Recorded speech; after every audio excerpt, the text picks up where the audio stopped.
Bienvenue à tous sur la chaîne Ovocytes Noires. Je suis en présence de 3 donneuses noires, de Marianne, Tsipora et Colette.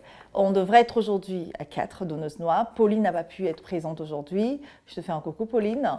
Je vais enregistrer une vidéo ultérieurement pour Pauline, parce que Pauline, en fait, c'est vraiment une donneuse que je souhaiterais aussi avoir, notamment son témoignage, parce qu'elle a fait son don très jeune, à l'âge de 19 ans. Dans ces journées aujourd'hui, ces journées comptent beaucoup pour moi parce que j'ai été dans le parcours de PMA, parcours qui s'est achevé en 2018 avec 5 tentatives, les difficultés d'avoir une donneuse noire, dont je suis vraiment, vraiment émue aujourd'hui, vraiment qu'elles ont pu se déplacer pour qu'on puisse le faire aujourd'hui. On va parler surtout d'elles, la vidéo va parler. Elle va concerner uniquement les donneuses, leur parcours, leur témoignage de ce parcours, les difficultés qu'elles ont rencontrées tout au long du parcours, que ce soit les injections, les retours avec le personnel médical en fait, et également ce que leurs proches en ont pensé de leurs dons, leur ressenti aussi, et aussi parler surtout leur désir de maternité, c'est important, savoir, voilà, parce qu'on se pose aussi des questions lorsqu'on fait faire le don d'ovocytes sur son désir, son propre désir de maternité. Je vais laisser la parole maintenant aux 3 donneuses. Merci à vous les filles de vous être déplacées. Je vais vous poser la première question. Voilà, je vous ai déjà donné les consignes pour que tout le monde puisse s'exprimer. Vous présentez d'abord, voilà, votre âge, qui vous êtes, et qu'est-ce qui vous a donné l'idée de faire ce don-là, ce don d'ovocytes. Voilà, je vais te laisser d'abord, Colette, parler. Voilà. Pour faire bref, donc je suis Colette, j'ai 40 ans, je suis professeure de fitness et j'ai fait mon don il y a maintenant 2 ans. Et c'était après avoir été maman d'un petit garçon qui a 4 ans aujourd'hui. Je m'appelle Tsipora, j'ai 30 ans et donc moi j'ai fait mon don en février 2020. Donc c'est tout, enfin c'est récent, il y a eu le Covid entre temps, mais voilà, donc c'est tout récent pour moi. Oui. Et moi je suis Marie-Anne, j'ai 33 ans, je suis professeure des écoles et j'ai fait le don d'ovocytes à 2 reprises. Voilà, en 2019, ça devait être en avril 2019 et après au mois de 6 mois plus tard, novembre 2019. Okay. Voilà. Comment vous êtes venu l'idée du don d'ovocytes? Qu'est-ce qui vous a motivé à le faire? Donc, voilà. Toujours toi, Colette. Désolée. Désolée. Mais je peux changer si tu souhaites. Alors moi, ce qui s'est passé, déjà à la base, pour faire bref, je souffre d'endométriose. Donc j'ai eu tout un parcours, célioscopie, ménopause artificielle, qui a bien pris 2 ans. Et j'étais à 2 doigts de passer par une FIV pour tomber enceinte. Et il y a des gens qui n'aiment pas quand je dis miracle, mais voilà, le miracle s'est produit. Et je me suis retrouvée enceinte naturellement, après tout ce parcours endométriose. Et quand mon fils est né, j'ai été très heureuse. Et j'ai pensé à toutes les autres femmes qui ont des parcours plus difficiles que le mien, plus ou moins difficiles que le mien. Et j'ai voulu faire quelque chose. Je me suis dit, qu'est-ce que je peux faire à mon niveau pour soutenir toutes ces femmes-là, les familles, parce qu'il y a un homme impliqué derrière, une femme aussi. Et voilà, et puis j'ai eu cette idée, je me suis dit, la seule chose que je peux donner, c'est ça. Et j'en ai parlé à mon gynécologue qui ensuite m'a mis en contact avec le sécos de ma région. Voilà. Alors moi, il faut savoir que je veux pas d'enfant, mais j'avais eu un repas de famille avec ma belle-sœur et puis mon beau-frère. Et du coup, elle m'a parlé justement de sa difficulté à concevoir son 2e enfant. Et donc c'est un couple mixte et elle expliquait que la liste était hyper longue en fait pour les personnes de couleur ou des personnes qui étaient en couple interracial. Et je me suis dit, tiens, moi j'en veux pas, mais peut-être que je suis fertile en fait, parce que honnêtement, avant le parcours, je savais même pas si j'étais fertile ou pas. Donc du coup, j'ai décidé d'entrer en contact avec le sécos de l'hôpital Cochin. Et du coup, c'est là que le process a été lancé. Donc c'est vraiment par volonté en fait et par empathie en fait pour toutes ces femmes noires ou tous ces couples mixtes qui en fait galèrent tout simplement, parce qu'il faut savoir que pas tout le monde peut se permettre de payer un parcours PMA. Donc voilà, c'était un peu la raison pour laquelle j'ai décidé de faire ce don. Alors, pour ma part, j'ai été plutôt sensibilisée à la question de l'infertilité parce que j'ai un désir d'enfant, donc je ne sais pas, il faut que enfin, un désir d'enfant avec une volonté de m'intégrer dans un parcours solo. Et donc j'ai été sensibilisée à la question de l'infertilité par Sandrine, qui m'a raconté son histoire, la difficulté de concevoir, du moins en France, puisque en France il y a une obligation d'appariement. Donc les ovocytes noirs vont pour des personnes noires et les ovocytes caucasiens vont pour des personnes caucasiennes. Et la liste d'attente étant très longue, voilà, je me suis dit, si je peux, moi, préserver ma fertilité, et par là même,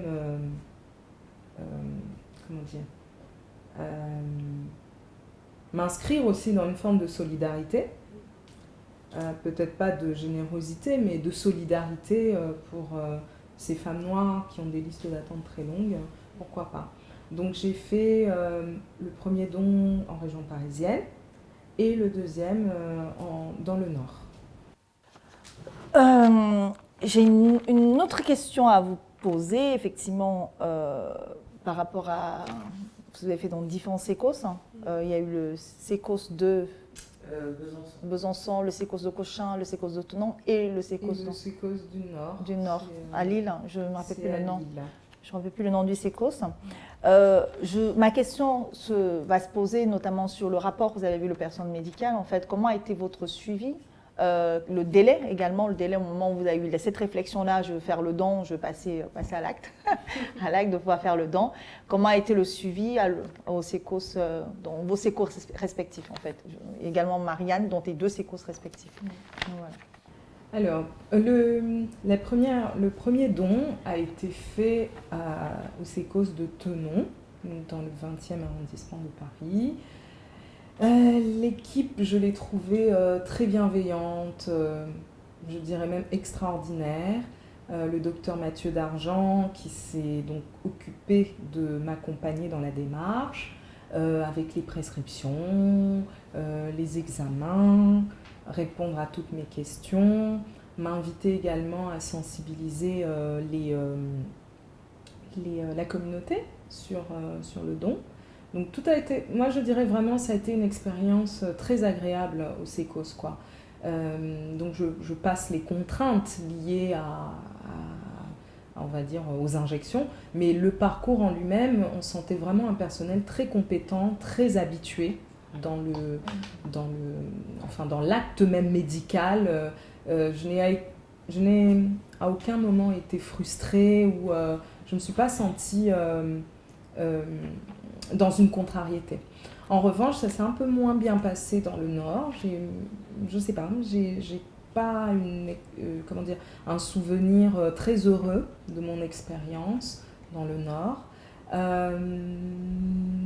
Je ne sais pas si c'est le personnel qui est peut-être un peu moins sensibilisé aux problèmes d'infertilité. En fait, je n'en sais rien pour vous dire. J'ai même oublié le nom du médecin qui m'a suivi. Je ne me rappelle plus.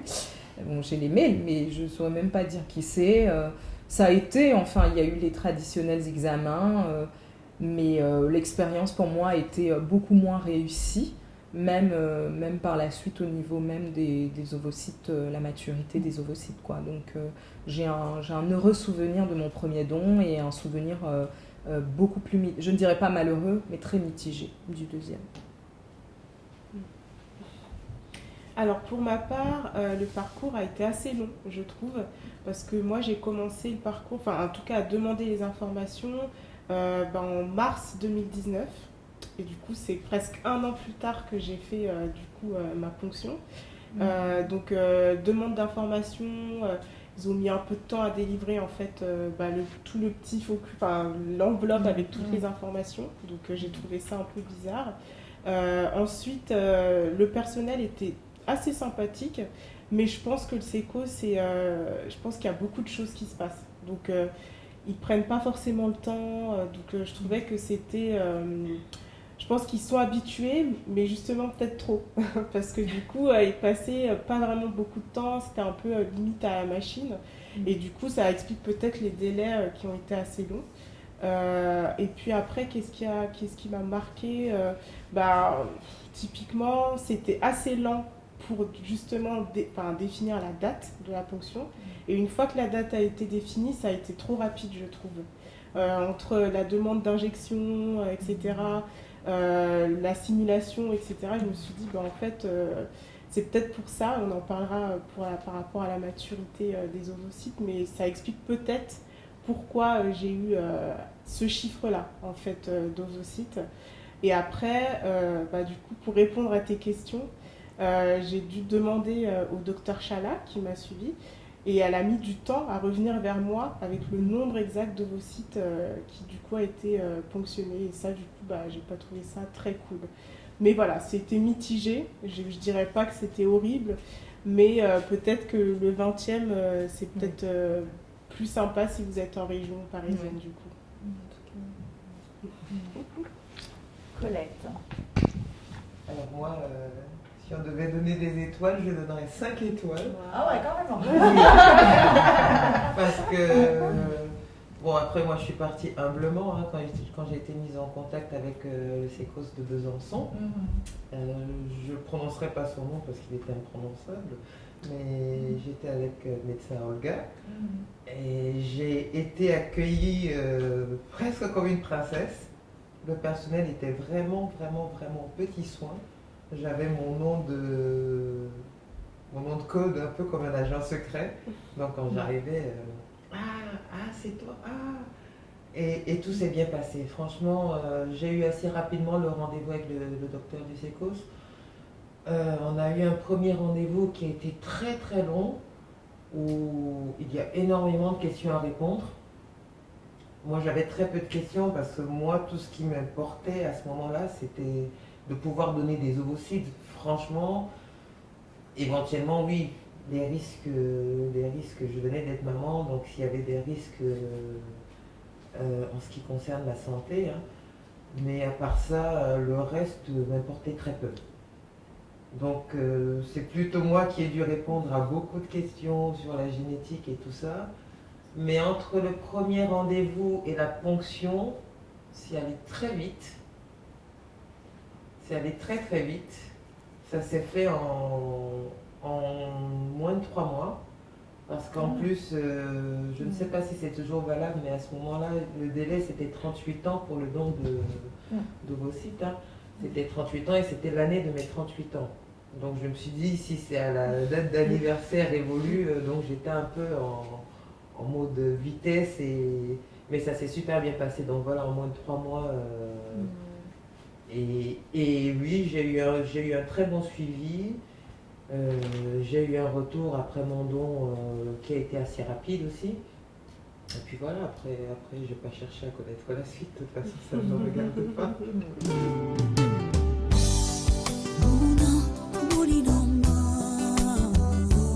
J'ai une question par rapport à, effectivement, sur le traitement, vraiment le parcours vraiment médicamenteux, traitement. Je vais commencer par Colette, va être très spécifique parce que Colette a une endométriose. Savoir effectivement comment ton corps, t'as perçu ton corps sur la prise de médicaments. Parce que l'endométriose, je ne sais pas où sont les locations de ton endométriose, si c'est au niveau des ovaires, parce qu'effectivement, selon les hormones effectivement qu'on prend quand on prend déjà les médicaments pour l'endométriose qui sont hormonales pour se mettre en ménopause temporaire. Comment tu l'as vécu, cette prise médicamenteuse, au niveau de ton corps, les sensations, les douleurs, Voilà, et ensuite je passerai à Tsipora et Marianne. Comment vous avez vécu ça, les douleurs, les injections, voilà, toutes les prises médicamenteuses. Est-ce que vous avez fait bouffées de chaleur ou voilà, Marianne par exemple, je sais qu'elle a eu pas mal de retours par rapport à ça. Donc vraiment, je vais avoir votre retour là-dessus sur vraiment la prise médicamenteuse. Je vais commencer vraiment par toi, Colette. Vraiment, tu m'expliques ça parce que toi, tu as une endométriose en fait, c'est spécifique pour toi. Alors, oui, c'est spécifique pour moi, mais ça s'est très bien passé. Peut-être parce que je sortais d'une grossesse déjà naturelle, donc comme ils me disaient tous à l'hôpital, de toute façon, avec votre endométriose, si vous voulez faire un deuxième enfant, c'est tout de suite. Vous avez 1 an, voire 2 maximum, avant que l'endométriose ne revienne. Parce que voilà, j'avais eu tout le... En 2000... Voilà, tout le 2012, celluloscopie, ménopause artificielle. Ils disent 6 mois, mais ça m'avait bien pris 2 ans pour que mon corps revienne à la normale. Donc voilà, après ma grossesse, j'ai eu une grossesse paisible, mais alors parfaite. Je souhaite à toutes les femmes, j'ai une grossesse parfaite. Donc après la naissance de mon fils, peut-être mon corps était voilà, dans de bonnes conditions. Franchement, je n'ai pas du tout souffert du traitement. Le traitement, c'est... Bon, après, il y a tout l'utérus qui prend du volume. Oui, ça, c'est normal, c'est classique. Mais sur le plan hormonal, aucun effet. Franchement, aucun effet. C'est passé comme une lettre à la poste. Malheureusement, je ne vais pas pouvoir vous... Non, c'est bien, c'est pour ça que je voulais vraiment se retrouver voilà, là. je n'ai pas... Non, aucun problème, parfaitement bien passé. Ah, c'est super. Et toi, Tsipora, en fait, la partie médicamenteuse, comment ton corps, est-ce que le corps a souffert de toutes ces prises hormonales? Comment tu te faisais, est-ce que tu faisais des injections toute seule? Est-ce que tu as eu l'aide également d'une infirmière? Enfin, comment c'est passé tout le traitement? Alors moi, effectivement, j'ai un peu peur des aiguilles. Donc du coup, je me suis dit, je ne vais pas pouvoir faire les injections toute seule.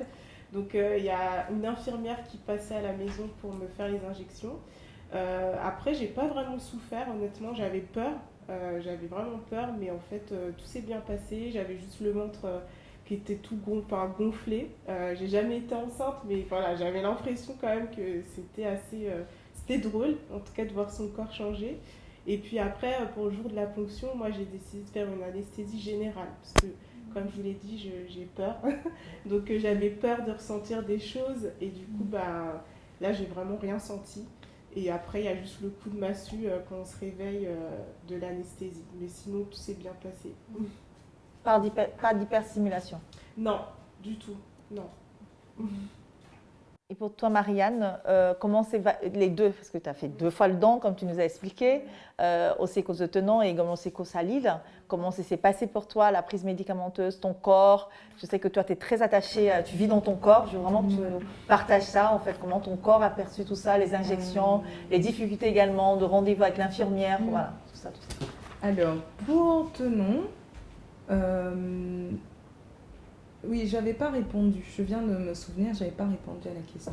Donc, pour ma part, la prise entre le moment où je me suis décidée pour Tenon et le moment où je me suis inscrite en tant que donneuse, ça a mis, en fait, donc, on m'en a parlé, enfin Sandrine m'en a parlé en novembre, donc j'y suis allée, ils m'ont donné rendez-vous pour janvier. Et en fait, j'ai passé les examens en janvier, mais comme j'étais déjà dans mon cycle, donc j'allais avoir mes règles, ça n'avait pas pu se faire, donc ils m'ont renvoyée au mois d'avril.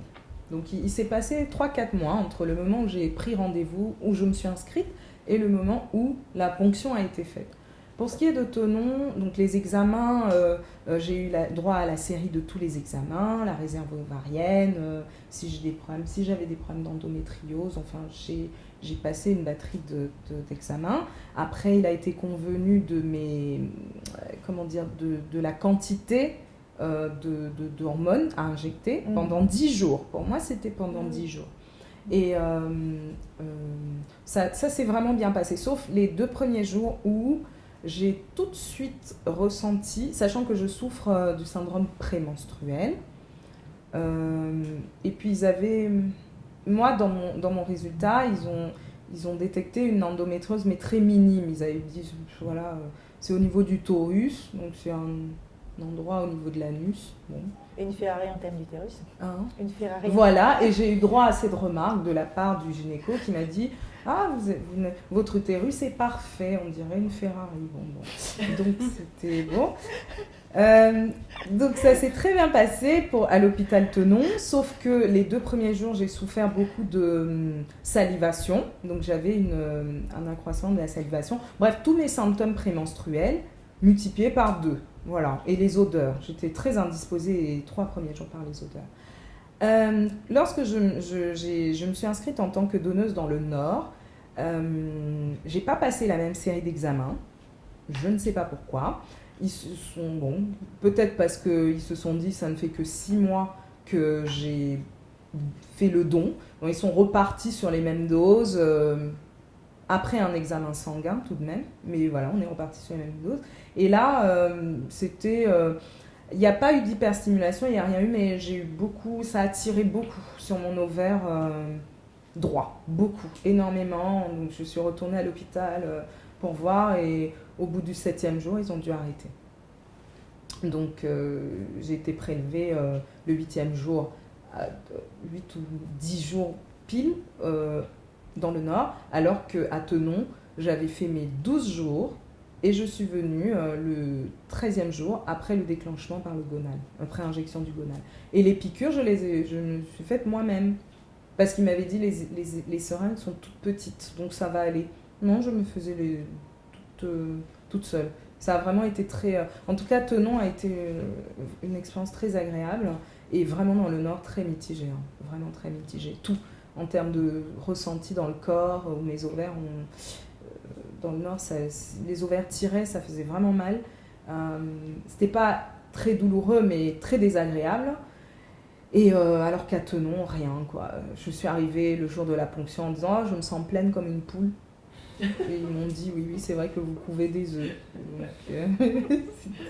Voilà, c'est vraiment heureux. J'ai une question. Je sais qu'au moment de la ponction, puisque j'ai été en parcours PMA, donc c'est à peu près ce que vous avez vécu, sachant que moi j'ai accueilli. J'ai accueilli vos œufs.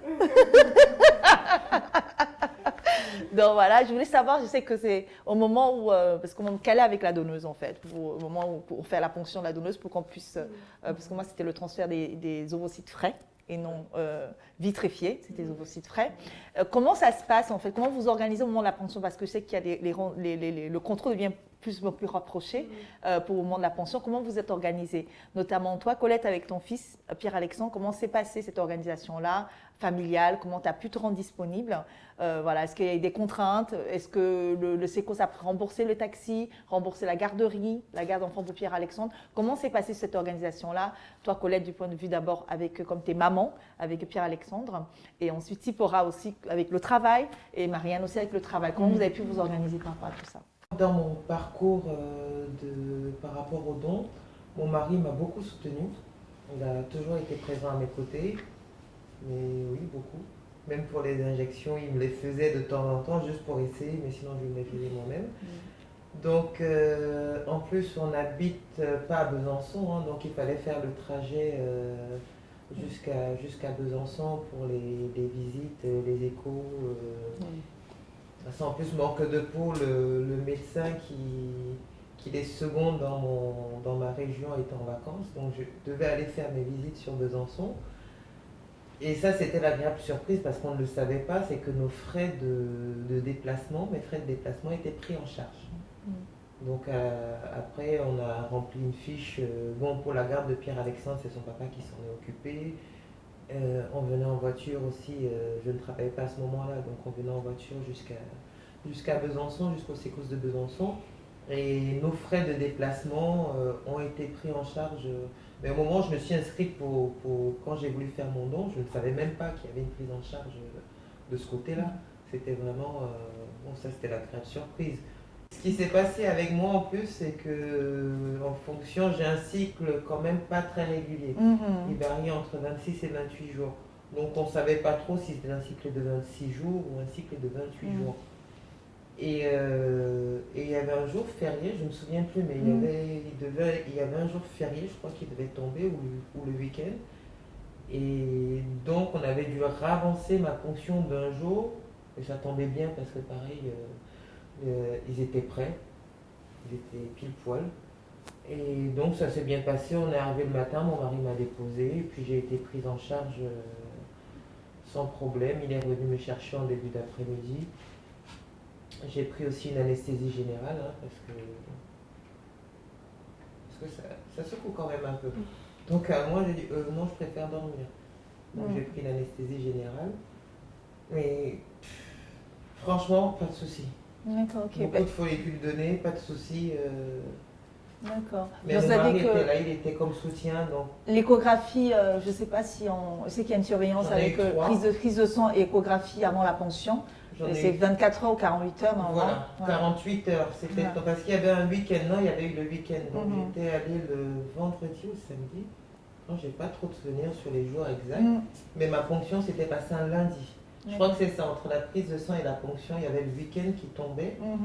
Et j'ai fait ma dernière écho un vendredi. Et elle était inquiète, je sais que le médecin elle était inquiète parce que si c'était dimanche, il ne pouvait pas le dimanche et blabla. Mais ça avait pu attendre le lundi et finalement ça s'était fait lundi. Et je touche du bois, ça s'était bien passé. Voilà. Ça s'était bien goupillé, tout était bien. C'est un point intéressant, c'est que effectivement, c'est d'où la complexité lorsqu'on a le don d'ovocytes, c'est que parfois le corps ne choisit pas quel jour, voilà, et quand le retour, nous, de l'association UTASA, c'est qu'il y a une ouverture, effectivement, aussi le week-end. Je sais que Tenant aussi permet l'ouverture le week-end, alors que certains sécos aussi ne le font pas. Donc ça, c'est quelque chose qui peut être très difficile aussi. Non. Je crois que le week-end, c'était pas possible, elle était très inquiète. Le docteur était très inquiet par rapport au week-end. D'accord, ok. Donc la gestion du temps, de l'emploi du temps n'a pas été très difficile de ton côté, en fait. Mon corps s'est adapté, en fait. Mon corps s'est adapté et quand on a fait la visite du vendredi, en tout cas c'était lundi matin à première heure, hein, de toute façon. C'était lundi matin à première heure. Et puis en fait lundi, elle était inquiète, mais lundi, quand j'ai eu l'échographie le lundi matin... Mais finalement, c'est vivre à deux, en fait. La ponction, c'est vécu à deux parce qu'il fallait aussi que ton mari puisse être là, présent, parce qu'on dit il faut bouger pour la ponction, il faut que tout soit... Donc vraiment, vous vous êtes organisé à deux pour que ça soit réalisé, en fait. Parce que de toute façon, quand on arrive, quand on se rapproche de la ponction, on sait tout, hein, le poids de l'utérus, on peut quasiment rien faire. On marche sur des œufs, aucun rebond, voilà. Donc même conduire, faire le trajet jusqu'à Besançon, pour moi, ça allait être éprouvant. Donc oui, déjà, je ne serais pas partie toute seule. Ça, et puis des rembourses de taxi, mais mon mari m'a toujours soutenue. Donc pour lui, ce n'était pas un problème de se lever très tôt, d'aller jusqu'à Besançon. Ça a été vraiment un parcours ensemble, aussi bien avec Pierre-Alexandre, parce qu'il a assisté avec moi à tous les rendez-vous, aussi bien avec Robert qu'avec Pierre-Alexandre. C'est un truc qu'on a vécu vraiment tous les trois. Super. Tous les trois, vraiment ça là-dessus. Et peut-être une des raisons qui a fait en sorte que tout se passe bien, parce qu'on était tous sur la même longueur d'onde. Et voilà. Tipora. Oui, alors... Je vais poser la même question. Comment s'est organisé le travail? Parce que je sais qu'au moment de il y a la ponction, il y a les rendez-vous qui sont très rapprochés, parfois 24 heures pour certaines, parce qu'ils font de l'hypersimulation, parfois 48 heures. Comment tu t'es organisé avec le travail? Comment ça a été? Est-ce que ça a été difficile? Poser les jours avec ton employeur, comment c'est passé? Alors oui, effectivement, moi j'ai dû faire en fait 2 échos avant du coup de passer à la ponction. Donc j'ai eu un premier écho, c'était un jeudi je crois. Donc là elles m'ont dit non, ça va pas être possible, il n'y a pas assez en fait d'ovocytes, donc on va attendre un petit peu et continuer en fait les injections. Et donc pour ça en fait j'ai essayé de les faire le matin avant d'aller au boulot. Donc moi j'ai un boulot qui est assez flexible. Donc je pouvais arriver à 10h au bureau et du coup faire mon rendez-vous à 8h et ensuite aller au travail. Donc ça, c'était bien. Et après, j'ai eu un deuxième rendez-vous le lundi. Et là, ils m'ont dit, c'est bon, tout va bien, on va pouvoir du coup garder la date qui était le mercredi. Et là, par contre, le mercredi, j'ai posé toute la journée, sachant qu'il y avait l'anesthésie générale. Et j'ai même posé le jeudi aussi, parce que je savais que j'allais être sonnée. Voilà. Donc, ouais, j'ai dû quand même poser 2 jours de congé. Et du coup, c'était 2 jours qui, du coup, ont été pris de mes vacances. Voilà. Normalement, je peux poser un arrêt maladie, tu sais ça? Je sais, ouais. Mais je suis tellement... par rapport au boulot, il y avait des grosses deadlines et je ne pouvais pas me permettre... C'était en fait une période où il y avait énormément d'échéances. Et je me suis dit, mais ça fait 1 an que j'attends et ça tombe... voilà, c'est tout tombé au même moment. Donc, ouais, peut-être un conseil, oser dire non, en fait. Que c'est pas une date qui convient et que ça correspond pas à l'agenda. Mais là, moi, j'étais vraiment en mode, je veux en finir parce que ça fait 1 an que du coup, je me suis dit, c'est pas grave, vas-y, pose tes jours. Mais voilà, le conseil, vraiment, pensez à vous parce que voilà, poser des congés... Ou des arrêts maladie aussi. On peut en parler avec le sécos qui peut poser l'arrêt maladie. Ça aussi, beaucoup ne savent pas. Je pense qu'elles peuvent prendre aussi des jours de congé. Ouais. On peut poser l'arrêt maladie. Ouais. Mais voilà, bonne information à savoir du coup. Oui, Marianne, les deux sécos pour toi. Toi, tu tapes les deux à chaque fois. Donc, comment ça a été? Pour les deux, tenons, j'ai eu, je crois, 3 rendez-vous à chaque fois 3 jours d'intervalle. J'ai eu 2 échographies et en fait ça s'était bien passé. C'est-à-dire que ça évoluait bien, les follicules les follicules évoluaient bien, donc il n'y avait pas de... Voilà, elles menaient tranquillement leur vie. Et puis, c'est tombé, vraiment, ça a été tellement fluide que tout est tombé exactement comme ça avait été prévu. Donc, on m'avait dit, voilà, au bout du 7e, il faudra revenir pour la dernière écho qu'on voit. Et voilà, les 7, quoi. Enfin, j'avais au 7e jour, tout avait été pour le mieux. On a passé les échos et on a déclenché, je pense qu'on a déclenché...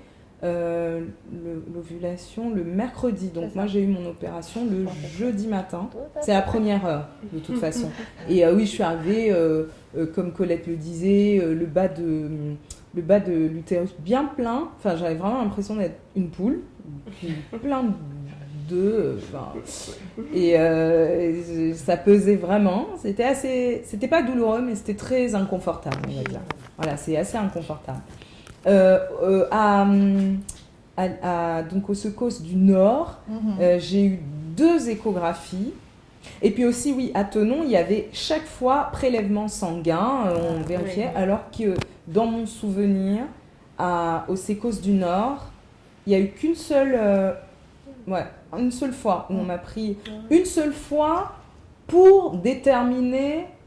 vous voyez, c'est tellement flou que je ne sais même plus si on m'a même prélevé, ou si on a quand même prélevé du sang, mais une seule fois. Ouais, je pense que c'était juste pour le début du traitement, mais il n'y a pas eu un suivi.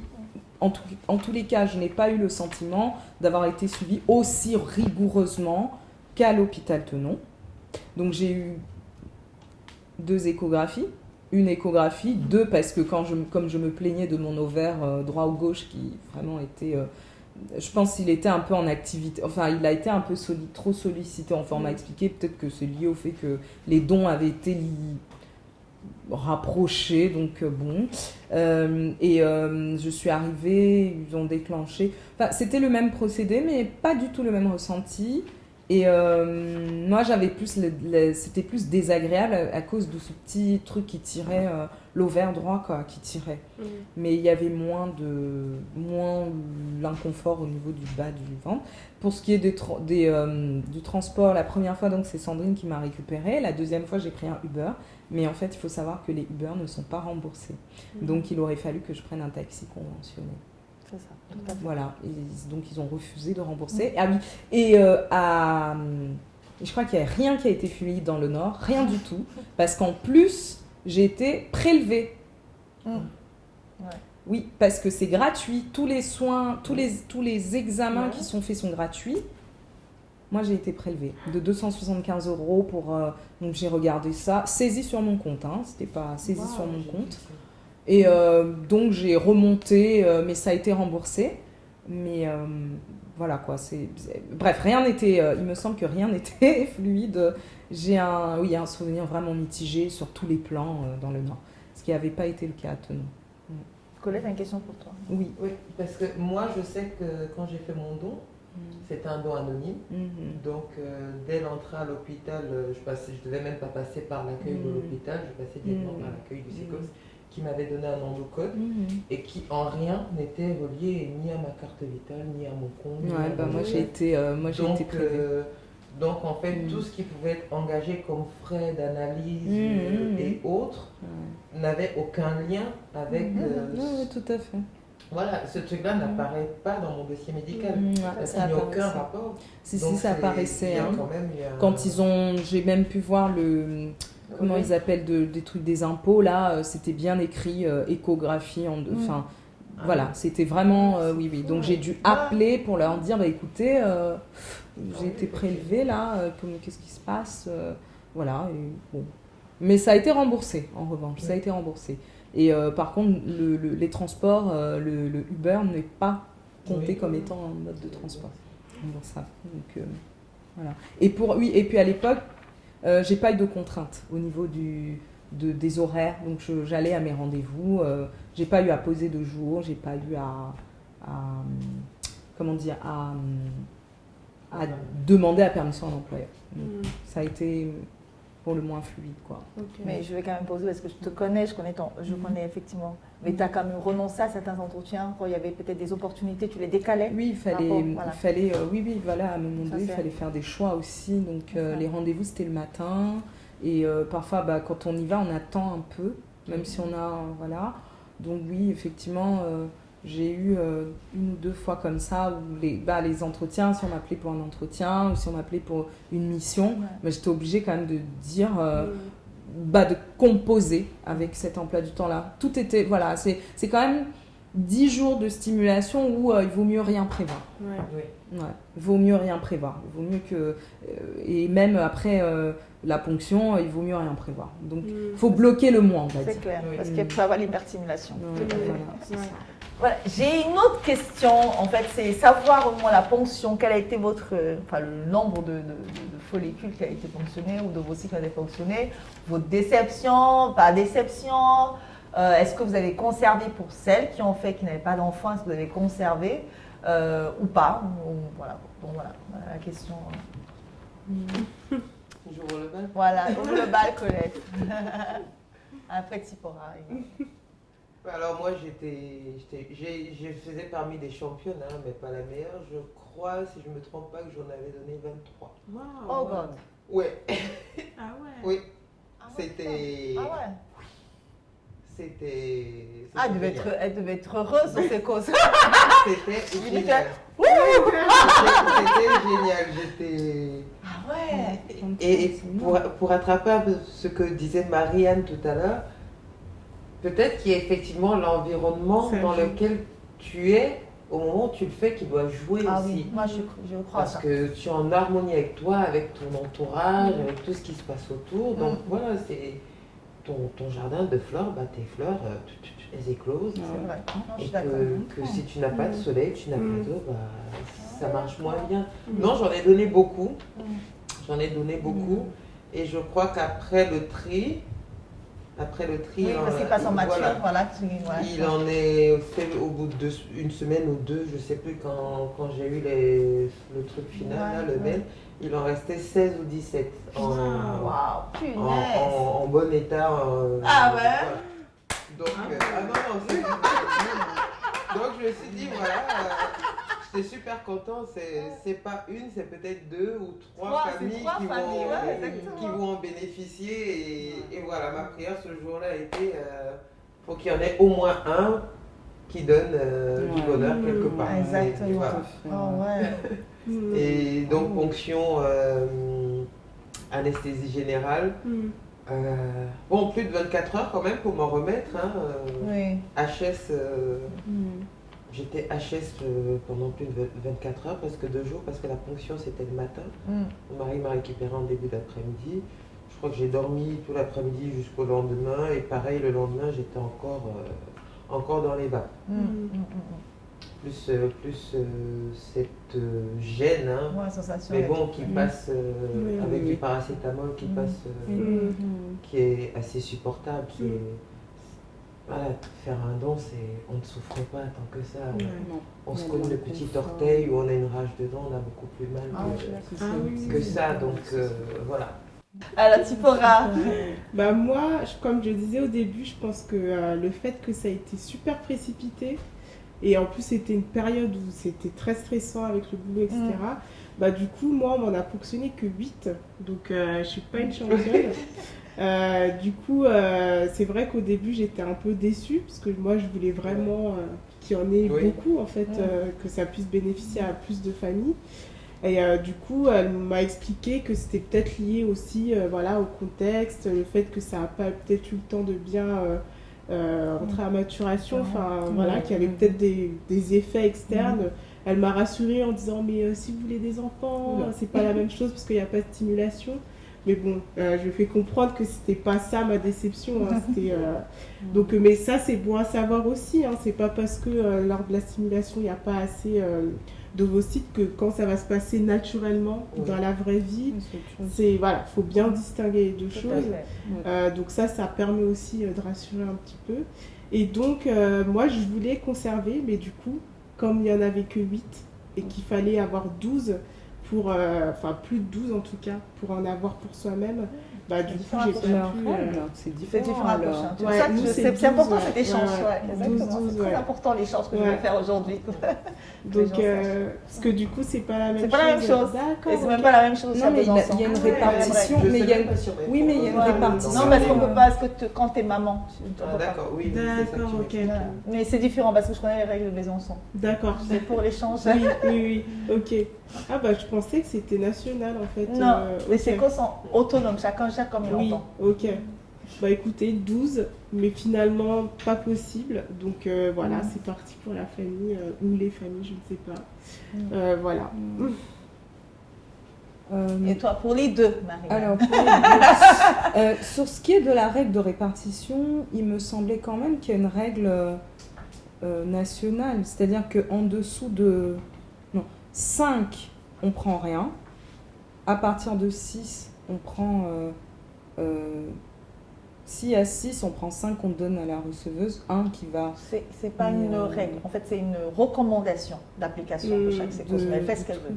Voilà. D'accord. Ouais. Parce que moi, en tout cas, à Tenon, après stimulation, il y a eu 10 follicules. Bon, donc je sais pas, moi, ils m'ont pas donné... À Tenon, ils donnent juste le nombre qui est bon, Oui, qu'ils ont pris. c'est ça. Voilà. Ouais. Et comme c'était 10, comme c'était au-delà de 6, donc 10, moi j'en ai eu 5. Et la receveuse a eu 5. Et à l'hôpital et au sécos de Lille, il y en a eu 7, dont 3 matures. 10 matures, hein. Quand je dis 10, c'était 10 matures. Voilà, 10 matures à Tenon. Donc 5 pour moi, donc j'ai 5 ovocytes, 5 pour la receveuse. Et à Lille, il y a eu que... Non, en fait, il y a eu 7 follicules au bout de 8-9 jours et 3 de mature. Ok. Eux, ils ont pris 3 de mature parce que c'est aussi par rapport à la taille. Mais bon, ce qui est curieux, c'est que chaque sécos choisit aussi... comment dire ? Il y a certes une taille dite de maturité, mais bon, quand je lisais mes résultats, je trouve quand même qu'au sécos de Tenon, ils ont pris des ovocytes qui avaient la même taille que au sécos de Lille. Mais au sécos de Lille, non, ils n'ont pas considéré ça. D'accord. Ils ont pris que 3. Voilà. Non, c'est ça, chaque sécos. Oui, chaque sécos a... a ses propres règles. J'ai une question sur la partie psy, en fait. C'est quand on fait le parcours de dents, en fait, il y a cette partie psy. Est-ce que vous avez l'appréhension par rapport à ce rendez-vous-là, sur Repsy? Également la signature au tribunal aussi. Il faut signer un document comme quoi on n'est pas parent. Non, nous, moi, j'ai pas signé. Ah, vous n'avez pas signé ça? Non. D'accord. Ok. Ah, mais c'est que les receveurs. Vous ne C'est signez les pas. receveurs. Ah, vous ne signez pas un désengagement Non. Pas au tribunal, non. Pas au tribunal, non. Ouais. Ok. Tout ce que j'ai signé, je l'ai fait avec le docteur du D'accord. Sécos. Ok. Donc c'est que nous les receveurs. Et elle m'a Qui font ça. dit que si j'avais besoin d'un accompagnement psychologique, il suffisait de le demander. Je n'ai D'accord. pas eu besoin. Donc, Ok, donc on va faire l'échange. Ok, donc est-ce que dans le parcours, en fait, chacune de vous a eu un accompagnement psy? Est-ce qu'il y a une rendez-vous psy en fait avec un psychologue pour savoir si on vous a pas forcé à faire le don, si vous ne le faites pas parce que quelqu'un vous a donné de l'argent que vous voulez faire? Voilà, comment s'est passé en fait ce parcours psy là? Donc ce sera la dernière question du parcours avec le médical. Voilà, collecte. Toujours toi, désolée. Alors, non, le parcours psy. Le premier entretien que j'ai eu avec le docteur du Sécos, il a été très long. Et effectivement, dans cet entretien, on a abordé une partie psychologique pour savoir comment je me sentais, comment je ressentais cette envie de donner. Et je vous avoue que j'étais bien dans mon corps, j'étais bien dans ma tête. Donc je lui ai dit que j'en avais pas besoin, mais que si plus tard je ressentais le besoin, je reviendrais vers eux. Et effectivement, donc non, je n'ai pas eu d'accompagnement psychologique. Non. Tu n'en ressentais pas le besoin? Non, je n'en ai pas ressenti le besoin. Au contraire, ça m'a fait beaucoup de bien. Au contraire, pendant tout ce parcours, jusqu'au bout, même au jour d'aujourd'hui, quand j'y pense, ça me réconforte, ça m'apporte de la chaleur, voilà. Donc non, j'en ai pas eu besoin. D'accord. Okay. Et toi, Tipora? Alors non, nous en fait on devait passer quand même, on devait voir une psy du Sécos du coup qui nous posait des questions pour effectivement voir si on n'était pas sous la contrainte. Mais il n'y a pas eu de suivi de type accompagnement parce que je suis traumatisée, etc. Donc non. Et puis moi ce qui m'a le plus choquée c'est, parce que du coup je suis en couple, c'est la demande de signature du conjoint. Il faut l'accord du conjoint. Et du coup ça par contre ça m'a piqué. Parce que du coup j'étais un peu ouais d'accord, mais enfin c'est pas lui qui fait la démarche. Certes, il est là, mais même pas en fait. J'ai vraiment mené le truc de manière indépendante. Il est venu me récupérer à la fin de la ponction, mais c'est tout. Les piqûres, c'était pas lui. Donc ça, par contre, je pense qu'il faudrait faire quelque chose parce que c'est pas normal, quoi. Sachant que pour une contraception définitive, on ne demande pas l'accord du conjoint. C'est ça. Oui, c'est un truc que je pensais que c'était que quand on était mariés, parce que mon mari a dû signer ça. Mais là, je suis surprise. Pax également. Dès que tu dis que tu es en couple, en fait. Même en Pax? Ah oui, même en Pax?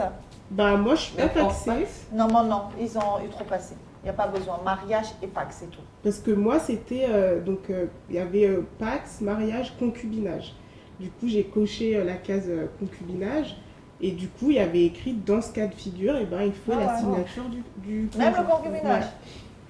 Donc, ça par contre, Mais sinon, la psy, c'était des questions super simples. Honnêtement, c'est pas là qu'on décèle si la personne est stable ou pas. C'est des questions très simples, vraiment basiques. Donc, je pense qu'ils veulent vraiment que les gens donnent. Donc, il n'y a pas une réelle enquête en fait. Pour Marianne, pareil, la même question par rapport au parcours psy, en fait, dans le cas du don pour le Sécos de Thonon et le Sécos à Lille. Comment ça a été le parcours psy? On fait des questions, le rendez-vous avec le psy, s'il y a eu rendez-vous avec le psy, bien sûr. Oui, les deux Sécos, rendez-vous avec le psy. Je crois que le rendez-vous psy est obligatoire.